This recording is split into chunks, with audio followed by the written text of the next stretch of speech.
साथियों नमस्कार। समता आवाज़ टीवी की टीम आज दिल्ली से चलकर पहुंची है हाथरस, जहां पर 113वां दाऊजी मेला चल रहा है। और इस मेले की खूबसूरती ये है कि यहाँ पर बहुजन समाज के लोगों ने भी अपना सिक्का जमाया है। दाऊजी श्री कृष्ण के जो एक हिंदू मैथोलॉजी की कहानी है महाभारत, उसके अंदर जो पात्र हैं श्री कृष्ण, उनके बड़े भाई थे। उनके बड़े भाई के नाम पर ये मेला लगता है 113 वर्षों से। यहाँ पर बहुजन समाज ने अपना भी एक मंच लगाया है। चौथा दलित कवि सम्मेलन यहाँ पर है। और इस बार दलित कवि सम्मेलन की खूबसूरती ये है कि युवा जो हमारी नेत्री हैं एकता, उनको इस मेला संचालक की जो दलित कवि सम्मेलन है उसका संयोजक उनको बनाया गया है। युवा है, इनके ऊपर विश्वास रखा गया है। आइए चर्चा करते हैं किस तरह का मेला है और किस तरह की उपलब्धियाँ रही हैं। ये दाऊजी महाराज का 113वां मेला है। ये लोग प्रसिद्ध मेला है। खुशी मुझे इस बात की ये हो रही है कि मैं पहली बेटी हूँ कि इस कवि सम्मेलन की संयोजक बनी हूँ। और अपने बहुजन समाज के और अपने हाथरस के सभी वरिष्ठ नेताओं, सभी वरिष्ठ भाइयों के प्यार और सहयोग से ये मुझे मौका मिला है कि इस कार्यक्रम को मैं अपने नेतृत्व में करा रही हूँ। तो चौथा इस बार आप कवि सम्मेलन कर रहे हैं, किस तरह का आकर्षण है, किस तरह का लोगों के अंदर जब आपने इनवाइट किया उनके सुझाव थे या कुछ और आगे और नया करना चाहिए? बहुत मुश्किलें आई मुझे, क्योंकि ये मेरे लिए पहला कार्यक्रम है। मैंने इससे पहले कभी इतना बड़ा कार्यक्रम नहीं किया, तो मुझे बहुत दिक्कतें आई। अभी भी दिक्कतें चल रही हैं, बहुत सी प्रॉब्लम चल रही हैं। पर इस कार्यक्रम में फिर भी बस मेरी कोशिश यही है कि मेरे हाथरस का नाम नंबर 1 पे रहे और हाथरस में एक ये पहचान जाए कि हाँ वाकई में बहुजन समाज के लोग, जैसे यहाँ पर लाफ्टर शो होता है, पंजाबी दरबार होता है, उसी प्रकार दलित साहित्य कवि सम्मेलन भी जोरदार की नज़र में दिखे और हाथरस में चर्चा बन जाए कि हाँ बहुजन समाज के लोग ऐसे कार्यक्रम, ऐतिहासिक कार्यक्रम हाथरस जैसे शहर में कर सकते हैं। तो पिछले 4 सालों में क्या उपलब्धियां रही हैं इस मेले की? कौन कौन देश के जाने माने कवि यहाँ पर आ चुके हैं? यहाँ पे राहुल नागपाल जी, मंजीत अवतार जी और तमाम कवि आ चुके हैं। अभी आपने एक ऑडियो सुना होगा जो बड़ा वायरल रहा था। इस बार हमारे कवि सम्मेलन ने उनको इनवाइट किया है कि हम भीम के दीवाने हैं, ऐसा करके एक सॉन्ग है। हाँ बंद इस बार वो भी आई हैं, राहुल नागपाल आए हैं और मंजीत सिंह अवतार जी भी आए और भी हमारे बहुत से जाने माने कवि इसमें हैं। पर इसमें हमारे सबसे चर्चित चेहरा हमारे जो हैं वो शेख चिल्ली सर हैं। शेख चिल्ली जो गाजियाबाद से पधार चुके हैं। जी कॉमेडियन भी हैं और ऊपर से बाबा साहब की बहुत अच्छी प्रस्तुति देते हैं, इस वजह से हमने उनको बुलाया है। और दूसरी बात, इसमें और भी हमारे सिंगर आए हैं। 2 सिंगरों को हमने इसमें रखा है। वो 2 सिंगर बड़े जाने माने, बड़े फेमस उनके गाने हैं। एक है जो राष्ट्रीय मिशनरी सिंगर निशांत सिंह जो सिकंदराबाद, और दूसरे सिंगर हैं हमारी बहन त्रिशला बौद्ध। तो एक कार्यक्रम बहुत भव्य कार्यक्रम होने जा रहा है। तो कार्यक्रम से क्या संदेश आप देना चाह रहे हैं? इस कार्यक्रम से मैं ये संदेश देना चाहती हूँ कि हम बेटियाँ भी वो कर सकते हैं, इस देश के बेटे कर सकते हैं। क्योंकि मैं भी एक बेटी हूँ, मुझे बहुत खुशी हो रही है कि ये कार्यक्रम मुझे मिला है और इस कार्यक्रम को मैं एक अच्छे स्तर पे सफल बनाने का काम मैं कर रही हूँ। तो ये एकता है, जिन युवा हैं और अनुभव की तरफ बढ़ते हुए कदम है। एक विशाल मंच, अभी आप देखेंगे वीडियो में, एक विशाल मंच है। देश के जाने माने गायक, कवि और वक्ता इस मंच पर पहुंचे हैं। देखेंगे किस तरह का कार्यक्रम है। और मैं बधाई दूंगा कि युवा लड़की के ऊपर इस बार इतनी बड़ी जिम्मेदारी दी गई है और बखूबी अपनी जिम्मेदारी को निभा रही है। धन्यवाद, थैंक यू। बहुत बहुत आभार तमाम साथियों का। मैं 5 मिनट रहूंगा आप लोगों के बीच, ज़्यादा नहीं रहूंगा। मंच पर लोग चहलकदमी खत्म कर दें अगर मुझे सुनना चाहते हो तो, ठीक है? कविता कहने का और सुनने का एक मन होता है, साहित्य की एक दुनिया होती है, ठीक है? अगर मुझे ये पता होता है कि ये सब होगा तो मैं नहीं आता ईमानदारी से, और मेरे सामने मंच पर ये हूँ, मैं बर्दाश्त नहीं कर सकता। मैं हर एक आर्टिस्ट का सम्मान करता हूँ। ये हमारे छोटे बहन भाई हैं, मैं प्रत्येक आदमी का सम्मान करता हूँ, चाहे वो गाने वाले हैं, चाहे वो मस्करी करने वाले हैं। लेकिन साहित्यकार की अपनी एक पहचान है और डॉक्टर अम्बेडकर ने जो साहित्य में लिखा है वो जन जन तक पहुँचाने के लिए हमारे जैसे लोग, तमाम लोग लगे। 1200 और 1400 किलोमीटर से चल करके यहाँ कभी पहुँचे हैं, उनको सुनना चाहिए। आप पहले कवि सम्मेलन कंप्लीट करवा लो, उसके बाद आपको जो करना है वो करना, ठीक है सर? चलिए, कि हक और हकूक की, अब थोड़ा सा एक बार दोनों हाथ खड़े करके मुझे आदेशित करें, आप कविता सुनना चाहते हैं।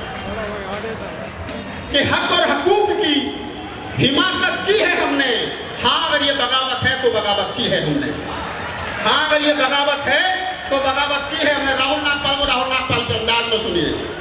आजकल देश को हिंदू राष्ट्र बनाने का एक देश भर में माहौल बनाया जा रहा है कि साहब भारत को हिंदू राष्ट्र बनाएंगे। मेरी एक नई कविता है, वही कविता पढ़ता हूँ, मन होगा तो छोटी सी कविता और पढ़ूंगा, उसके बाद आपसे इजाजत दूंगा। छोटी बहन वंदना सिद्धार्थ ने बहुत सुंदर पढ़ा। उससे पहले सुल्तानपुर से आए हमारे कवि और मनोहर लाल जो मध्य प्रदेश से उन्होंने बहुत सुंदर पढ़ा। मैं सबके लिए साधुवाद करता हूँ। और अभी जो हमारा छोटा भाई यहाँ गीत गा करके गया, उसके लिए एक बार जोरदार ताली बजाई, उसने बहुत अच्छा गीत गाया। मैं छोटी सी रचना पेश करता हूँ, सुनिए। जब भारत को हिंदू राष्ट्र बनाया जाएगा तो फिर मेरे जैसा कवि क्या कहेगा कि बुद्ध की इस धरा को जरूरत नहीं। पहली पंक्ति से पकड़ लेना, ये बुद्ध की धरती है, यहाँ किसी देवी देवता की जरूरत नहीं। कहता हूं कि बुद्ध की इस धरा को जरूरत नहीं और हमसे ऊपर तुम्हारी हुकूमत नहीं। बहुत सुंदर, स्वागत है, बहुत सुंदर, बहुत सुंदर। ये जो रोज भगवा फहरा रहे हैं भैया, मंच पर चहल करके खत्म कर दो। ये जो लोग रोज भगवा फहरा रहे हैं और कह रहे हैं हिंदू राष्ट्र बनाएंगे, राहुल नागपाल का खुला चैलेंज है, एक गांव को हिंदू राष्ट्र बना करके दिखाओ, देश को तो छोड़ दीजिए। क्या बुद्ध की इस धरा को जरूरत नहीं, हमसे ऊपर तुम्हारी हुकूमत नहीं और तेरे मंदिर तुझे सब सलामत रहे, उस खुदा की हमें अब जरूरत नहीं। क्या बात है, उस खुदा की हमें अब जरूरत नहीं, बुद्ध की इस धरा को जरूरत नहीं। मैंने 22 राज्यों में 1000 से ज्यादा दलित कवि सम्मेलन किए हैं। मैंने पार्लियामेंट संसद भवन में खड़े होकर के 10 बार कविताएं सुनाई बाबा साहब के जन्मदिन पर। मैं कहता हूं कि मेरा स्वागत करो मत करो, लेकिन जो मेरा 10 साल का सफर है उसको इतनी सी इज्जत दो ताकि मैं ये कह सकूं कि हाथरस वाले बहुत अच्छे श्रोता थे। बात को गौर से सुनिए और ध्यान दीजिए। सामने स्टेज पर हमारे राहुल जी आपसे कुछ कह रहे हैं। एक शेर है कि तेरे कूचे में हूं, तेरे कूचे में हूं। और ये शेख सलीम भाई को हमारे पुराने मिशनरी साथी हैं, 20 साल पुराने मित्र हैं। कि तेरे कूचे में हूं, कि तेरे पहचान ले कि तेरे कूचे में हूं, फिर भी बेमिसाल हूं, पहचान ले मुझको मैं राहुल नागपाल हूं। क्या बात है, क्या बात है, बहुत सुंदर, बहुत सुंदर। कविता के अंतिम एक और 2 मिसरे पढ़ता हूं, देखिए। कि छोड़ दो कि तोड़ दो सब जंजीरें गुलामी की तुम। ये जो डर और भय लगा रखा ना दिमाग में, तोड़ दो। ये घरों में जो चिड़िया घर बना के निकाल करके फेंक दो। क्या बात है, बहुत सुंदर। लोग कहते हैं पत्नी नहीं मानती, लोग कहते हैं बच्चे नहीं मानते, मगर डीएनए चेक करो तेरे पड़ोसी के, हमारे तो मानते। बिल्कुल बिल्कुल। पत्नी नहीं मानती, चेक कर ले तेरी पड़ोसी की है, हमारे घर में रहे हमारी नहीं मानेगी, माननी पड़ेगी। ये बहानेबाजी बंद करो। बहुत सुंदर, बहुत बढ़िया। अब देखता हूं आप कविता कैसी सुनोगे। कि तोड़ दो सब जंजीरें गुलामी की तुम, छोड़ दो आदतें सब सलामी की तुम, और भीम के शेर हो तुम दहाड़ा करो, वो कोरे गांव की एक निशान। बहुत सुंदर, बहुत सुंदर, बहुत सुंदर। वो कोरे गांव की एक निशान। धन्यवाद, बहुत बताओ। वो कोरे गांव की एक निशानी से तुम, छोड़ दो सब जंजीरें गुलामी की तुम। मुझे दुख होता है जब कोई कहता है कि दलितों का शोषण अत्याचार हुआ। मैं कह रहे वही दौर था जब भीमा कोरे गांव में दौड़ा दौड़ा करके मारे थे। आज तुम्हारा शोषण कोई कर देगा? नहीं हो सकता, इकट्ठा रहा करो। सरकार तोड़ने की कोशिश करती है, कभी वर्गीकरण, अभी सुप्रीम कोर्ट का फैसला आ गया है, आपको बांटने की साजिश की जा रही है, बंटना मत। अंतिम पंक्तियां पढ़ता हूं इसी तेवर में, सुनिए।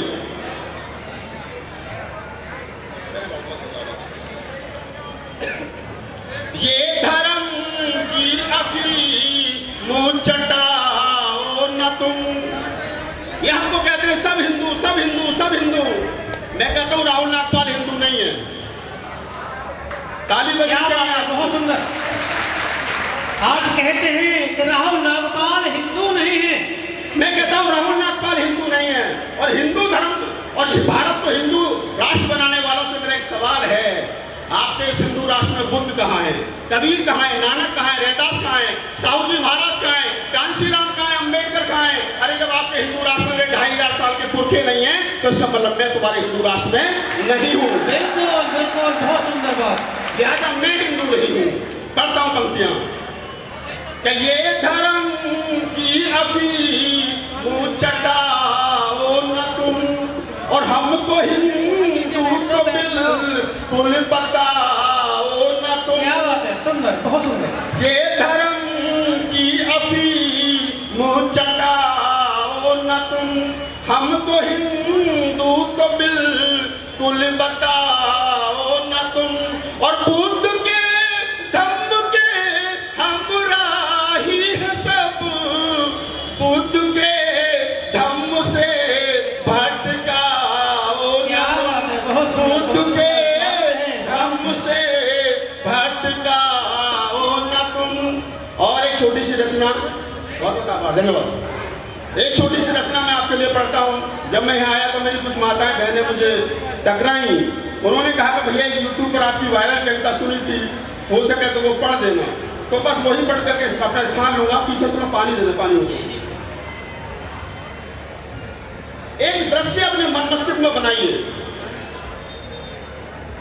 मंच पर जितनी हमारी बहन और बेटियां बैठी हैं वो ध्यान दें, शेखरी भाई आप भी ध्यान दें। एक इमेज अपने मन मस्तिष्क में बनाइए कि माता रमाबाई जो पूरी जिंदगी बाबा साहब डॉक्टर अम्बेडकर का साथ देती रही, कभी एक साड़ी नहीं मिली, कभी बच्चों का इलाज नहीं हुआ, कभी दवाई नहीं मिली। और जब वो माता रमाबाई का अंतिम समय था तो मैंने सोचा कैसा रहा होगा। एक कवि की कलमना सुनिए। इस कविता को लिखते वक्त मेरी आंखें नम हुई, और पहली बार जब महाराष्ट्र के अकोला में मैंने सुनाई तो लोग भी रोए।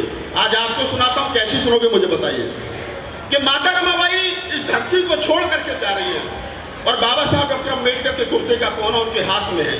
अब दृश्य देखिए, माता रमाबाई क्या कहते हैं और बाबा साहब क्या कहते हैं, सुनिए। माता रमाबाई कि कदम हमारे, बहुत आभार, धन्यवाद, बात ठीक है।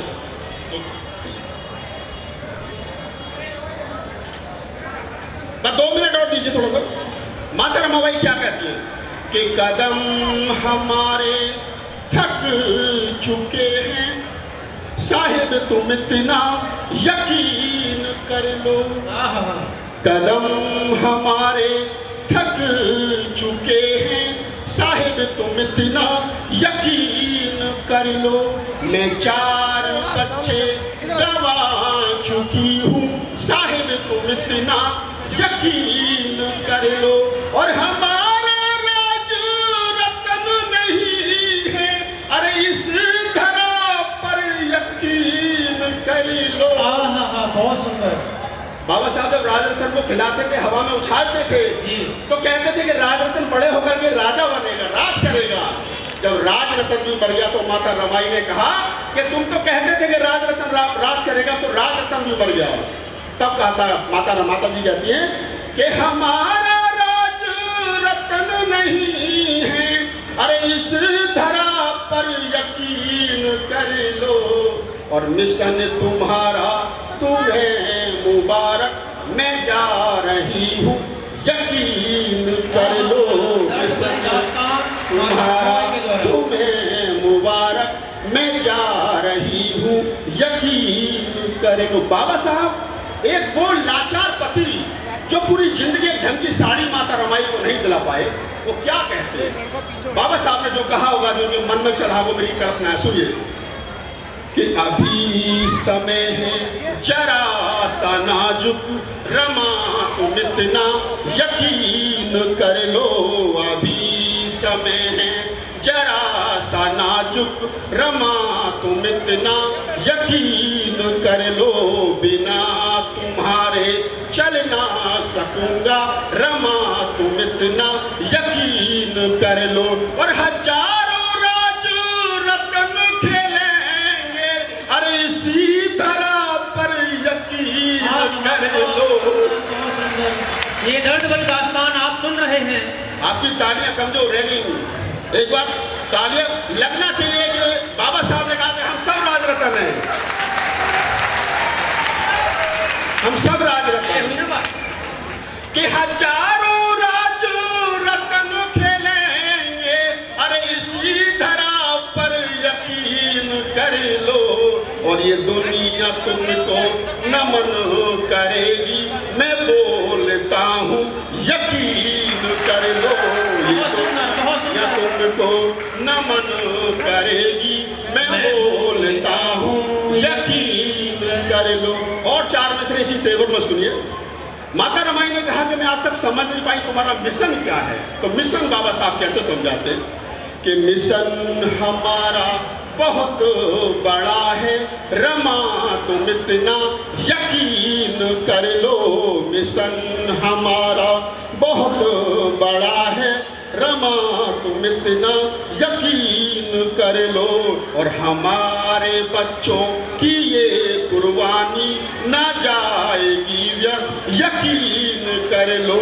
हमारे बच्चों की ये कुर्बानी ना जाएगी व्यर्थ, यकीन कर लो।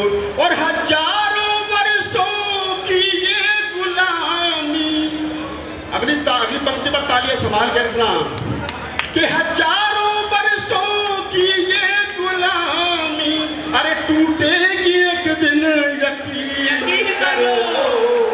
बहुत सुंदर। कि हजारों वर्षों की ये गुलामी, अरे टूटेगी एक दिन यकीन कर लो। और हमारे बच्चे बनेंगे राजा, मैं बोलता हूँ यकीन कर लो। हमारे बच्चे बनेंगे राजा, मैं बोलता हूँ यकीन कर लो। बहुत धन्यवाद, धन्यवाद, साधुवाद, जय भीम।